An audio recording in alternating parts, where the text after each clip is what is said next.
What's growing on, gardeners? Do you want to grow asparagus harvest so big that anybody that shares a public bathroom with you will think, wow, that must be an incredible asparagus farmer over there? Then this video is for you.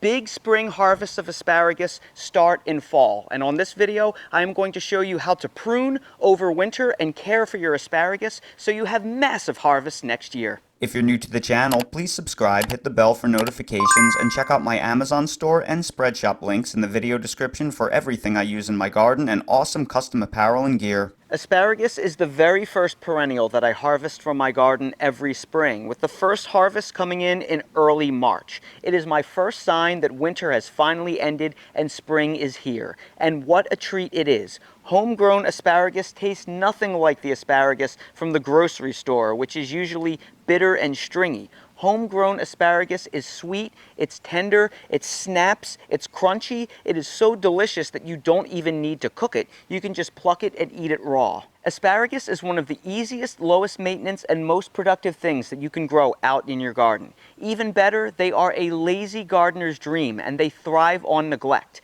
Asparagus plants live for over 20 years, so you only need to plant them once, and the asparagus plants will feed you and your family for an entire generation. So if you want your own fresh, delicious asparagus, plant your asparagus as soon as possible. If you want to learn how to plant asparagus crowns, I'll link to a video both above and down in the video description that will show you exactly how I planted all of these. While asparagus is simple to grow, how you care for them is critical. The asparagus ferns that you see right here are actually the leaves of the asparagus plant. They are responsible for photosynthesis, which creates the plant food that grows and sustains the roots underneath the soil. So how you manage these ferns mean everything for long-term success.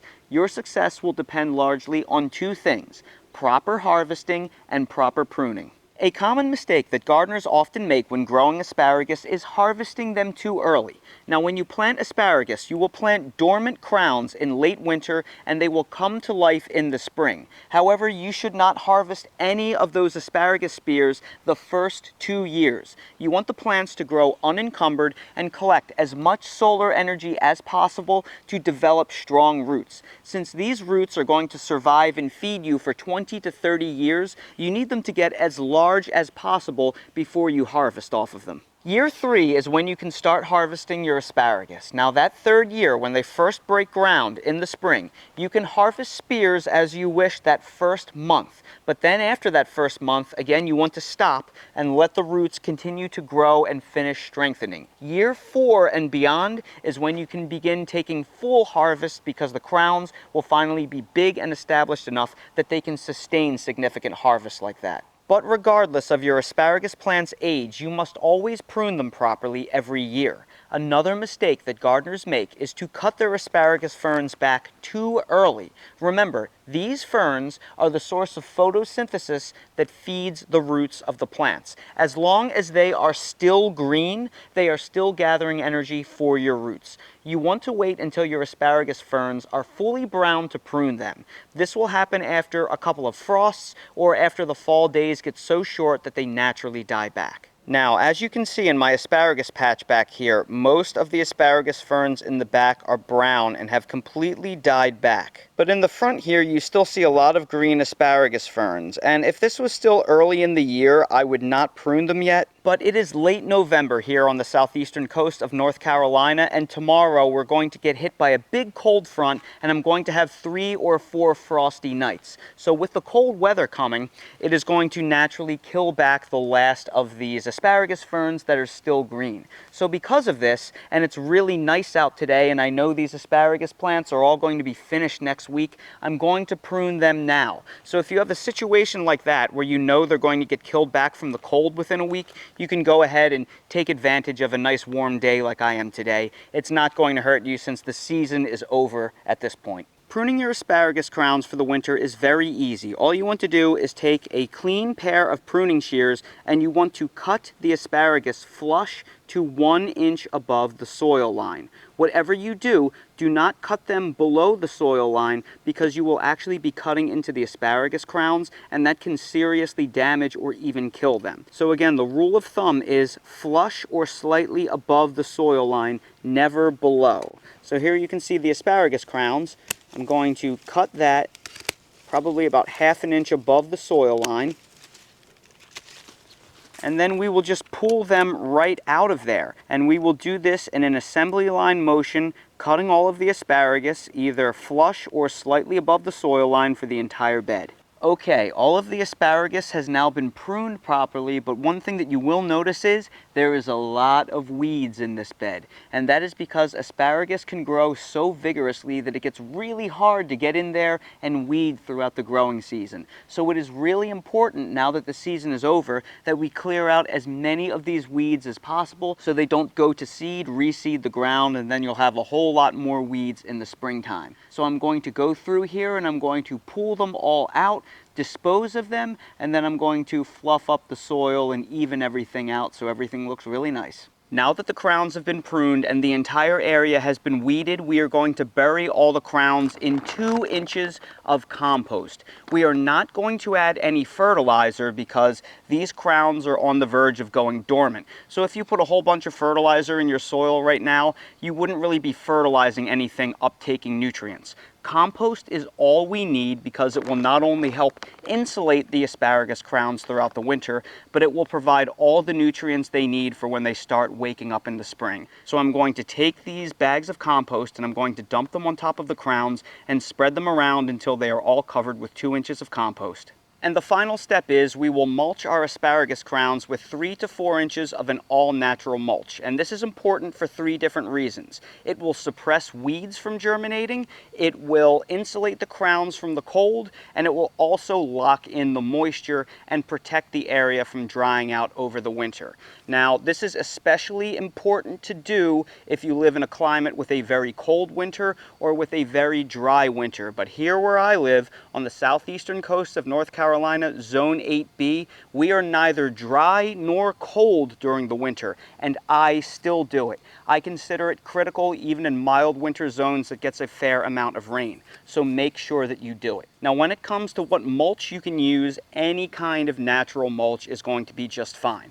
My personal favorite is old bales of rotting wheat straw. This is some wheat straw that I bought locally about 2 months ago, and it's been sitting in the middle of my yard rotting for those 2 months. So this is really nice, partially rotted and ready to go. But you could also use any kind of natural mulch, like a shredded bark mulch or pine bark nuggets. Pine straw, you can use chopped up leaves that you pick up from around the yard. You can use weed-free and chemical-free grass clippings. As long as it's not something like a dyed mulch or a rubber mulch or a stone mulch, you will be just fine. So again, I'm going to take this and I'm going to spread this in a 3 to 4 inch thick layer throughout this bed. And here is the final result. All of my asparagus crowns are now ready to go to sleep for the winter. Now, some of you may be wondering, can't I just chop up and use the old asparagus ferns as mulch for my asparagus?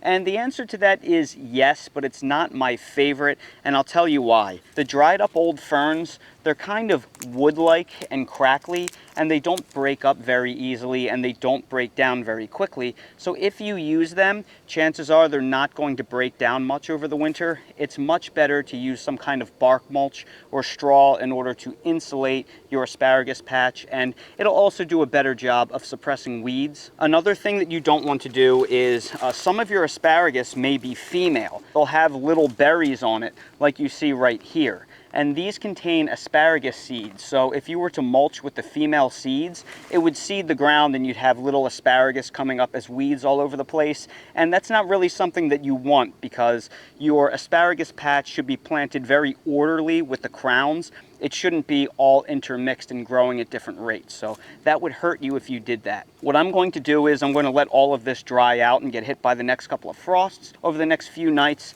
And then I'm going to break it up around the bottoms of my fruit trees because to me, these are more like old decaying branches. So I'll use this for fruit tree mulch. It'll be a lot better than using in my garden beds, in my opinion. And that right there is how you can prune and overwinter your asparagus patch for massive harvest next year. While asparagus is very much low maintenance, just doing this small handful of things, proper pruning, adding compost, and mulching them very well to protect them throughout the winter will go miles to helping them have a big jump start on the spring, and it will help your crowns grow more quickly, and it will yield bigger harvests year after year. So everybody, I sure hope you found this video helpful. If you did, please make sure to hit that like button, subscribe to the channel, and please ring that notification bell so you're notified when I release more videos like these. If you're curious about any of the products that I featured in this video, like my pruning shears or the actual asparagus crowns that I planted, I will place direct links to all of them down in the video description if you want the same varieties and the same tools that I use.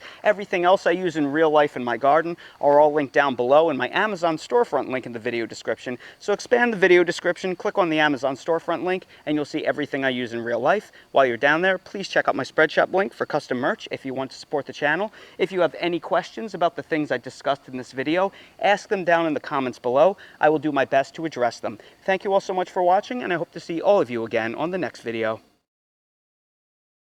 Oh boy, Daly is gonna love his new food for the week. You can hear him crying in the background. Hold on, buddy. It's pulled pork with liver and carrots and broccoli and rice. And he's got his vitamins on top.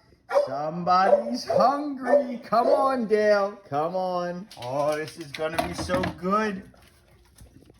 What do you think, buddy? I added some thyme from the garden in there since dogs can eat thyme. So I think I'm going to start putting things like thyme and rosemary in Dale's food to make things a little bit more flavorful. Hey. Slow down, Dale. Buddy, slow down. Come on. You eat too fast. I don't want you to get sick. Good boy. Good boy. Slow down. Slow down. Slow down. Taste it. Let it digest. Okay. All right, buddy. Enjoy the rest of your breakfast.